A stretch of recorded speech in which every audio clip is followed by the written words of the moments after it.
ఊరగాయలు అనగానే మనకి నోట్లోంచి నీళ్ళూరుతూ ఉంటాయి కదండి.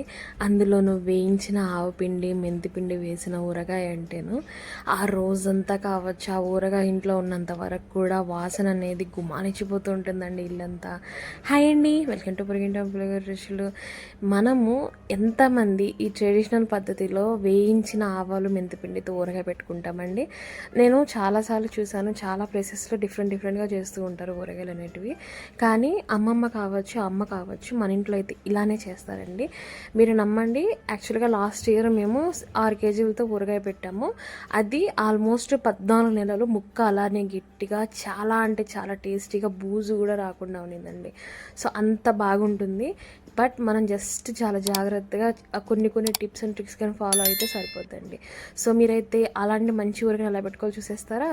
సో ఇంకెందుకంటే ఆలస్యం, వెంటనే లైక్ చేసేయండి. Let's go. దీనికోసం ముందుగా నేను ఇక్కడ మామిడికాయలు తీసుకున్నానండి. పచ్చి మామిడికాయలు గట్టిగా ఉండాలి, ఊరగాయ కాయ మాత్రమే తీసుకోవాలి. మామిడికాయ అనేది చాలా పులుపు ఉండాలండి. ఊరగాయ కాయలు అంటే ఇస్తారు, అవి ముక్క అనేది ఎక్కడ కూడా డ్యామేజ్ అవ్వకుండా ఉండాలి. మామిడికాయ అనేది డ్యామేజ్ అవ్వకూడదు. సో డ్యామేజ్ అయితే మటుకు ఖచ్చితంగా మనకు ఊరగాయ చెడిపోద్ది. సో వాటిని 4-5 సార్లు నీట్గా కడిగేసేసుకునేసి ఒక పొడి క్లాత్ తీసేసుకునేసి, అన్ని కాటన్వి వాడండి, ఓకేనా. సో నేను ఇలాగా పొడి క్లాత్ తుడిచేసేసుకునేసి వేరొక క్లాత్ మీద వేసేసుకునేసి ఆరబెట్టేస్తారండి. ఇలాగా ప్రతి ఒక్క కాయ కూడాను మెత్తటి కాయలు ఏమైనా కానీ ఉంటే మటుకు పక్కన పెట్టేసుకోండి. గట్టిగా ఉండాలి, అలానే దెబ్బ తగిలి ఉండకూడదండి. పైన మచ్చలున్నా కొన్నిసార్లు పర్లేదు, కానీ దెబ్బ తగిలితే మటుకు ఖచ్చితంగా ఊరగా చెడిపోద్ది, ఓకేనా. ఇప్పుడు ఇలాగా మొత్తాన్ని కూడా మనము ఆరబెట్టేసేసుకునేసి ఇప్పుడు కట్ చేసుకోవాలండి. కట్ చేసుకునేటప్పుడు ఫస్ట్ పైన తుడుంపాటి తీసేసుకునేసి మనం ముట్టితో సహా వీటిని ముక్కలు కొట్టించాలి.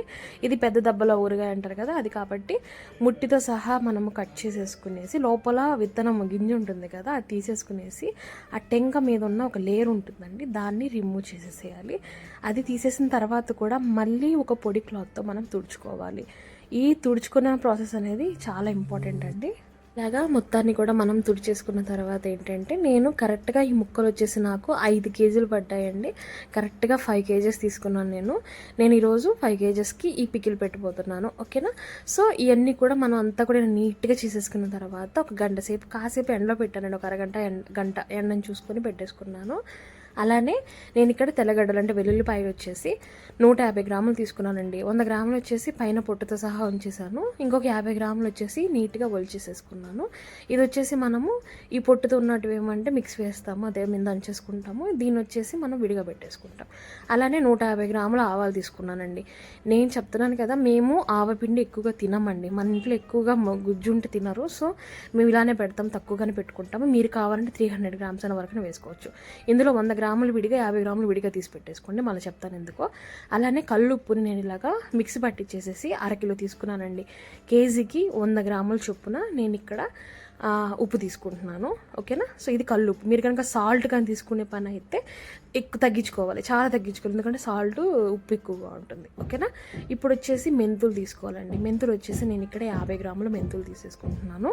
అలానే మనకు కారం వచ్చేసి అరకిలో కావాలి. నేను ఇది మన ఇంట్లో మిరపకాయలు తెచ్చేసి స్పెషల్గా ఊరగాయ కోసం అనేసి ఎండలో ఎండబెట్టిన తర్వాత మనము మిల్కి ఇచ్చేసాము. మిల్లో కూడా నీట్గా అన్ని చూసుకొని కనుక్కొని ఆ తెరగడ్డలు ఇవేమి వేయకుండా ఉంటారు కదా, ధనియాలు, అలాగా వాళ్ళకి ఇచ్చేసి ఇలాగ మిక్స్ పట్టించాను. మీరు కనుక ఇలాగ పట్టించలేకపోతే మటుకు 3 మ్యాంగో చిల్లీ పౌడర్ అనేసి పచ్చళ్ళ ఊరగాయ కారం అనేసి ఉంటుంది, అది తెచ్చుకొని పెట్టుకోండి. ఈ ఊరగాయకి వచ్చేసి మనము పోపు పెడతామండి. ఆ పోపు కోసం వచ్చేసి నేను ఇక్కడ 30 గ్రాముల ఆవాలు, ఒక 10 వరకు ఎండుమిరపకాయలు తీసేసుకుంటున్నాను. సో ఇప్పుడు ఏంటంటే ఫస్ట్గా మనం ఒక ప్యాన్ తీసేసుకునేసి, డ్రైగా ఉండాలి ప్యాన్ అనేది, అందులో ఫస్ట్గా మెంతులు వేసేసుకునేసి బాగా డ్రై రోస్ట్ చేసుకోవాలండి. మనకు ఇది మాడబెట్టకూడదు, అలా అని చెప్పేసి పచ్చివి తీయకూడదు, చేదు వస్తుంది. సో మనం ఏంటంటే బాగా మంచి కలర్ వచ్చాలి, మంచి స్మెల్ వస్తుందండి వన్స్ ఇది వేగిన తర్వాత. సో అంతవరకు మనం దీన్ని ఫ్రై చేసుకునేసి పక్కన వేసేసుకోవాలి. అలానే ఇప్పుడు సేమ్ ప్యాన్లో వచ్చేసి ఆవాలు కూడా వేసుకోవాలి. నేను చెప్పాను కదా 50 గ్రాములు విడిగా, 100 గ్రాములు విడిగా తీసుకోమని. ఆ 100 గ్రాముల మటుకు వేసేసుకొని ఫ్రై చేసేసుకోండి. ఇది అమ్మమ్మ వాళ్ళ మెథడ్ అండి. సో మీరు ట్రస్ట్ ద ప్రాసెస్, మీరే చూస్తారు టేస్ట్ ఎలా ఉంటుందనేది. సో ఇలాగా మొత్తం కూడా ఫ్రై చేసుకున్న తర్వాత ఇవేంటంటే ఆవాలు చిటపటమనే వస్తాయండి వన్స్ వేగడం స్టార్ట్ అయిన తర్వాత కొద్దిగా తెల్లంగా వచ్చేస్తాయి. అలానే మనము చిటపటమంటది కదా, సో ఇంక వీటిని కూడా చల్లారబెట్టేసుకోవాలి. సో ఇప్పుడు ఏంటంటే సేమ్ ప్యాన్లో మనము ఒక 2 లీటర్ల నూనె వేసుకోవాలండి. నేను ఇక్కడ 5 కేజీలు తీసుకున్నాను కదా, దీనికి 2 లీటర్ల ఆయిల్ వేసుకుంటున్నాను. అది కూడా వేరుశనగ పప్పు నూనెలో మీరు నువ్వుల నూనె కూడా వేసుకోవచ్చు. ఆయిల్ కాస్త కాగనిచ్చేసి ఆవాలు అలానే ఎండుమిరపకాయలు కూడా వేసేసుకుంటున్నాను. సో వీటన్నిటిని కూడా ఎండుమిరపకాయలు అనేది కొద్దిగా డార్క్ కలర్లోకి రావాలండి, అలానే మాడిపోకూడదు. సో చూసుకుంటూ లో ఫ్లేమ్లో పెట్టుకొని నీట్గా మనము బాగా వేయించుకున్న తర్వాత ఇంకా మనము ఫ్లేమ్ ఆఫ్ చేసుకోవాలండి. ఫ్లేమ్ ఆఫ్ చేసుకున్న తర్వాత ఏంటంటే ఈ నూనె మొత్తాన్ని నీట్గా చల్లారనివ్వాలి. రూమ్ టెంపరేచర్లోకి వచ్చేయాలండి. కొద్దిగా కూడా వేడి ఉండకూడదు. నూనె వేడి ఉంటే ఆవకాయ అనేది ఊరగాయ అనేది చెడిపోద్ది. సో అది గుర్తుపెట్టేసుకుని చల్లారబెట్టేసుకోండి.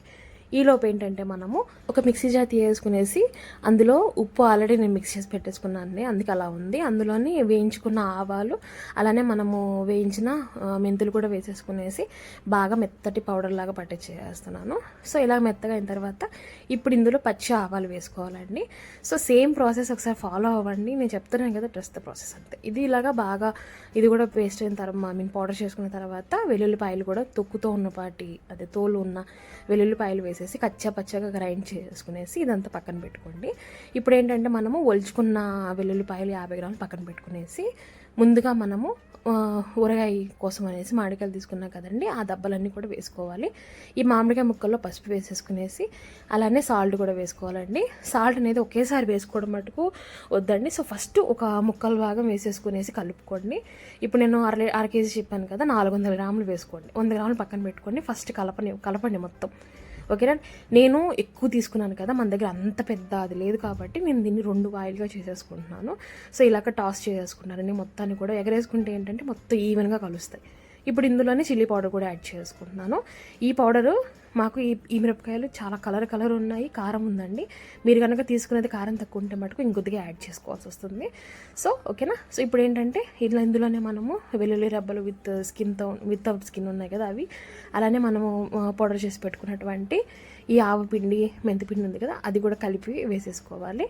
ఇప్పుడు ఇది మొత్తాన్ని ఒకసారి బాగా కలిపేసేసుకునేసి ఇలాగ టాస్ చేసుకోవాలి. మొత్తాన్ని కూడా మనము బాగా కలిసి ఎక్కడ కూడా ఉంటలు లేకుండా కలుపుకోవాలండి. ఇప్పుడు ఇందులో మనం బాగా చల్లారిన నూనె ఉంది కదా, ఇది యాడ్ చేసుకోవాలి. ముందు సగం ముక్కలు భాగము యాడ్ చేసుకున్న తర్వాత ఒకసారి బాగా కలిపేసేసుకునేసి ఆ తర్వాత మిగిలిన నూనె కూడా వేసేసుకోవాలి.